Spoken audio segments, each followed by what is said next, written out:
Halo guys, teman-teman SMA yang keren, pernah tidak kalian merasa ingin punya pakaian yang sesuai dengan model sekarang? Makanan yang lezat, rumah yang bagus, mungkin kendaraan yang kalian impikan, atau mungkin jam tangan yang mahal. Nah, di sini letak misteri konsep dasar ilmu ekonomi. Keinginan manusia tidak terbatas, sedangkan sumber daya alam atau alat pemenuhan kebutuhan manusia itu terbatas. Nah, mari kita lihat sumber daya alam yang ada di sekeliling kita. Sumber daya yang ada di bumi ini semuanya terbatas, sementara keinginan dan kebutuhan manusia tidak terbatas. Jadi apa manfaatnya kita belajar ilmu ekonomi? Agar kita mampu membuat keputusan untuk memilih dan memenuhi kebutuhan kita secara bijak dalam keterbatasan sumber daya alam. Sekarang kita akan mencari tahu bersama-sama, apa itu ekonomi? Ekonomi pertama sekali diperkenalkan oleh ahli filsafat yang berasal dari Yunani bernama Xenophon. Ekonomi berasal dari dua suku kata yaitu, oikos yang artinya rumah tangga dan nomos yang berarti peraturan. Jadi secara harafiah ekonomi dapat diartikan sebagai peraturan rumah tangga. Berikut juga para pendiri ilmu ekonomi lainnya seperti Adam Smith, Albert Marshall, dan David Ricardo. Secara umum, ilmu ekonomi adalah ilmu yang mempelajari usaha manusia dalam memenuhi kebutuhannya yang tidak terbatas dengan sumber daya yang terbatas atau langka.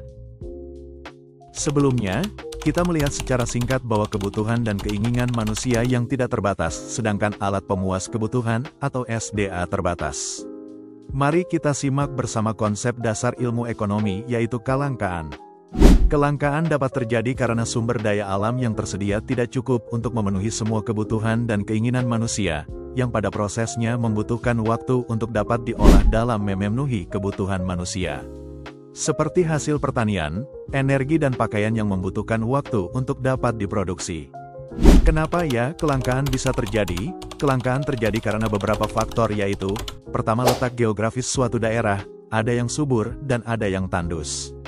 Kedua, pertumbuhan penduduk, semakin banyak manusia maka semakin banyak kebutuhannya. Ketiga, bencana alam yang dapat merusak sumber daya alam. Dan yang keempat, keterbatasan produksi, semua barang yang diproduksi memerlukan waktu dan bahan baku. Karena konsep kelangkaan inilah, kita sebagai manusia tidak bisa mendapatkan segala yang kita inginkan secara gratis dan segera. Kita perlu pengorbanan untuk membuat pilihan antara kebutuhan dan keinginan kita. Pada bagian berikut ini, kita akan bahas konsep pilihan dan peluang agar kita dapat mengatasi kelangkaan yang terjadi dalam memenuhi kebutuhan kita. Kelangkaan membuat kita harus membuat pilihan. Kita tidak bisa mendapatkan seluruh kebutuhan atau keinginan kita seluruhnya. Jadi kita harus membuat pilihan yang mana yang paling kita butuhkan saat ini berdasarkan prioritas. Setiap kali kita membuat pilihan, sadar atau tidak sadar, ada biaya peluang yang kita korbankan dalam membuat pilihan tersebut. Jadi apa itu biaya peluang ya? Biaya peluang adalah nilai barang atau jasa yang dikorbankan karena memuat suatu keputusan. Mari kita lihat contohnya. Jika kita melamar suatu pekerjaan dari beberapa pekerjaan yang tersedia, maka dengan memilih salah satu pekerjaan tersebut, dengan pertimbangan waktu, jarak, atau gaji, kita telah mengorbankan kesempatan kerja yang lainnya. Itulah yang disebut dengan biaya peluang. Namun harus kita perhatikan bahwa, biaya peluang tidak selalu berupa uang. Dapat juga berupa waktu, kesempatan atau manfaat lainnya yang hilang dan termasuk juga gaji atau uang. Dalam kehidupan sehari-hari, kita sering melakukan berbagai tindakan ekonomi. Setiap tindakan ekonomi pasti memiliki motif. Dan motif tersebut kita ambil dengan menggunakan prinsip ekonomi. Seperti kegiatan berbelanja dengan motif memenuhi kebutuhan pokok.